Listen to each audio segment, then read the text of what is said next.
Greetings, silkiest of bats. I'm Tom. I'm Galen. And this is 15 minutes of FUME!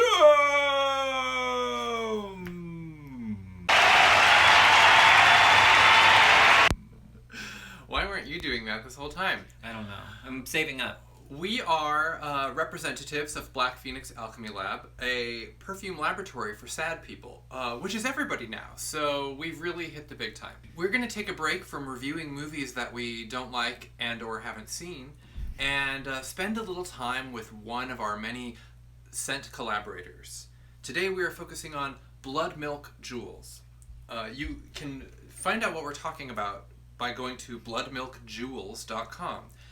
This is an exquisite high-end jewelry designer that creates beautiful, unique jewels inspired by grief and mourning and recreating and casting from elements in the natural world. I am wearing a Bloodmilk jewel right now. I have some Bloodmilk jewels. We have vended with them at Oddities Flea Market, and we have in our home 13 different bottles of perfumes that are collaborations with Bloodmilk from over the years. We're going to break it up into 3 videos so that we don't have to talk too fast or cover too much of the body. Does that sound good to you? Does that sound good to you? You don't have a choice. It's what we're doing. You have a choice. Well, my choice is what we're doing, so... We're going to cover 4 perfumes today. On Bloodmilk Jewels, there's a section in the shop for Black Phoenix Alchemy Lab. It's all of our perfume collaborations. You can go look at all of them. The 4 we're reviewing today are Books, AMOUR, MOURNING, and SILKY Bat. It's a callback. Or I guess earlier it was a call forward. The Books perfume blend. Scent notes, ancient tomes, well-loved yellowed paperbacks, leather-bound grimoires, crumbling parchment scrolls, mimeograph ink, and tattered zines. Amazing. Tattered zines. Tattered zines. We are a perfume company that has a tattered zines note that we can put in a scent, so watch out. I love this though because unlike a lot of the old book smells we've done, this is kind of a blend of old and new. All kinds of books. Just media. The media is real. It lives. Ooh. There's like a coolness to this in the bottle. Mm-hmm. It reminds me of the manuscript scent that we did for Crimson Peak, which you can't find anymore. So that, if you were looking for that, you should buy this. I want to say there's almost like a honey... Beeswax. Beeswax? It's more beeswax than honey, yeah. Yeah, which kind of brings parchment. In that yellowed... It's the parchment. Yeah, and there is a kind of like a new paper smell. Which I know people say they love the smell of old books, but what they might not realize, it might not be as fashionable to say so, but you probably also love the smell of new books. Next we have Mourning Eye, rosewater and sorrowful carrot seed, cognac, and faded lilacs.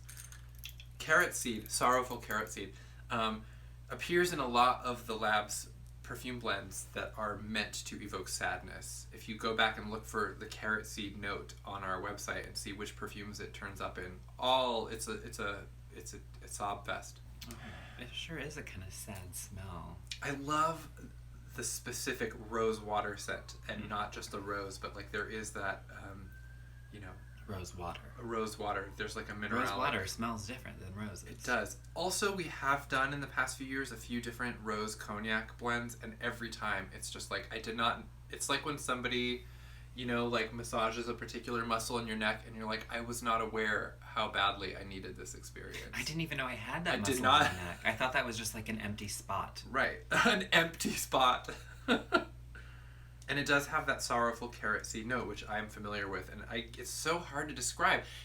So it is like a faint bitterness, a faint bittersweet smell. So it's not like a strong bitterness, and it's not strongly sweet either. It is just a kind of like a, I don't know how it smells sad, but it does smell sad. It just kind of like,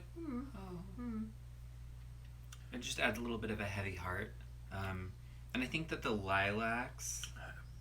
It's not also really strong for me, the really? lilac. I mean, it's faded lilacs, to be fair, so they are faded.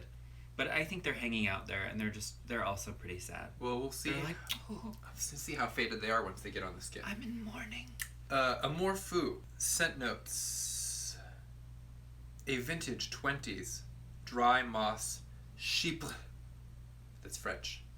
Chypre, Kuiper, Kipri. I've heard it all. I've heard literally every pronunciation of this word. We don't know which one's true, so we'll just keep changing it, rearranging it. I default to the French, says the complete non-French speaker. Okay. With warm brown leather and a drop of sweet vetiver. I don't know what a vintage 1920s dry moss could even smell like. So with the 1920s kind of thing, I feel like that's usually when Beth brings in the aldehydes and kind of, the vintage sparkly scent. It is, so it's very old-timey. And normally, I would associate that almost with something like boozy, except for it isn't really. No. The warm brown leather adds like a nice softness, but then the vetiver adds a crispness. So it's like you have this nice dry, airy moss, and then... I'm not getting the leather so much in the bottle, but I mean, I get the warm brown, but it's like into the sweet vetiver. So I'm curious on the skin if this becomes more of like a leather blend, because I love a leather blend. The vetiver is really nice and crisp versus like a kind of stanky vetiver, which I also like. This is time travel though in a bottle. Yeah. Like it's taking me not just back to a specific time, but to like a whole world. Like I can hear the music, the faint music, and maybe the sound of like the ceiling fan. Oh, it's that nice old foxtrot thing, and they're having slow gin fizzes in the other room. Did you know that AMOUR translates literally to nice old foxtrot? And then the last one that we're trying on is Silky Bat, which I've read reviews of 1,000 times. And I have been wearing a lot while in quarantine. And the scent notes given for this are just sugared patchouli. It's worth going to the Bloodmilk website, though, for the product pages, because they have also original reviews written by Sarah Elizabeth from Haute Macabre, who has such a gift for capturing scent and descriptions. And I wish we could record with her, because there's the magic right there. But I'd heard people talking about Silky Bat at conventions and stuff, and I was always like, oh yeah, it sounds great. Then when you smell it and you're a patchouli fan, you were like, oh, wow. So it reminds me of Revenant Rhythm Banshee Beat, except for where that is like a vanilla and weed patchouli. It's just like a different sugar. It's sweetened up in a whole different way. It's like two different bakers' take on a similar cookie recipe. Yeah. And one of them is sweating profusely, and you're actually really into it. I think that people who say that they don't like patchouli because they've absorbed that it's not fashionable or it's like passé or whatever. I mean, it's scents like these that make me wonder every time I hear that if someone really even knows what they're talking about. No, they probably don't, because patchouli is in so many perfume blends that they're probably wearing and they don't even know. Yeah, it's a completely versatile scent note. Like, everyone has associations to specific notes presented in a specific context, but this is the kind of thing where, and I would have been maybe scared to wear this when I first started dabbling in perfume, because it really is a kind of like a statement, and a big part of that statement is patchouli. But I can't wait to try this on, so let's do it! I love it when we're recording about a scent collaboration and we're wearing all this stuff, like with Haute Macabre, and I'm like, I smell like someone else's specific perfume fantasies. There's like a kind of voyeurism there that I really enjoy. But like a crowd of them, because there's so many different ones that you're like, oh, several thoughts have just shown up. Many. And I can smell them. Let's, shall we begin our tour? Let's begin with books. Oh, what I love about this is there are kind of like different competing paper notes, which is, I think, really different than a lot of the stuff that we've done in the past, which kind of settled around the idea of a particular book or like a particular library. And this is, it's all mixed up. It is books.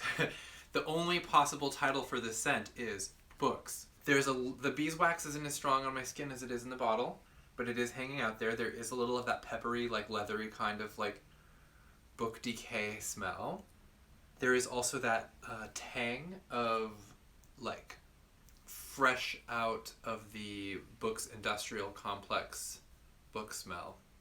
Unauthorized, uncorrected proof, not for resale.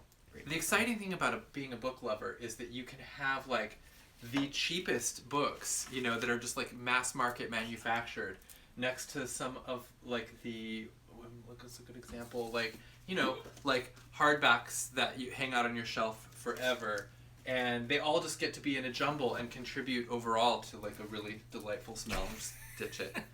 The librarian will reshelve those later.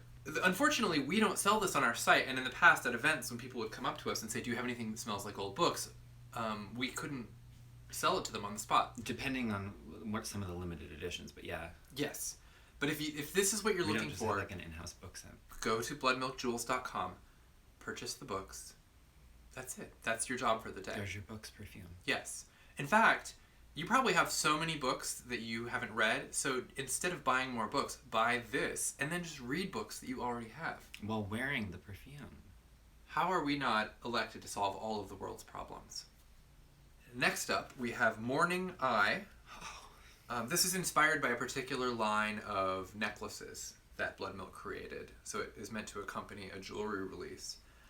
This is the one with rosewater, sorrowful carrot seed, cognac, and faded lilacs. Just kind of ghostly, but Yes, I think of like the rose cognac is sort of like our evening with the spirit sense. Yes, and it does really remind me of like offerings left out for the dead. You know, the more ethereal offerings, not like the heavy stuff like candy and tobacco and stuff that you do like during Dia de los Muertos. Yeah. This is more like... It's nice and light and like otherworldly. Yes. And very kind of faded. Like there is just like an almost ghostly quality to it. But it makes you sad. It's like the drug at the end of Kids in the Hall brain candy that is invented to make the happy people sad. Oh. This is it. It is heavy with longing and loneliness. I think, you know, perfume is a form of self-expression. Like, not a lot of people understand this until you get really into it. It's a way of projecting what you're feeling, even if you're not doing anything else that actually, like, shows what you're feeling. It's still there, and it's just, I think, a way of acknowledging, which I think is what's so incredible about, like, accompanying grief jewelry with a scent like this, because it's something that you can wear to, you know, in tribute, or to remind yourself how you're feeling, and nobody else has to know. And then the next one is AMOUR Fou. This is the 20s dry moss chypre with warm brown leather and a drop of sweet vetiver. It just reminds me of being in an old mansion, for sure. There's no one standout experience in here. There is like a sweet note, because of the sweet vetiver. Mm-hmm. It's warm. It's inviting, but there is like an interesting kind of decay element, I guess, because of the moss. Yeah, and that kind of like sad airiness that the moss brings to perfumes. Tour of historical homes in a bottle. It actually does remind me a little bit of visiting the Pharmacy Museum in New Orleans. Yeah, it seems like one of the, like they have those beautiful vintage beauty products, and it would kind of smells like something that would smell like one. And bottles full of old medicine, and but like the open back door and the garden in the back with, you know, the moss and the trees. Mm-hmm. Just incredible. Last but not least, we have the Silky Bat, or is it just Silky Bat? It's a Batman Returns. Your choice, of course.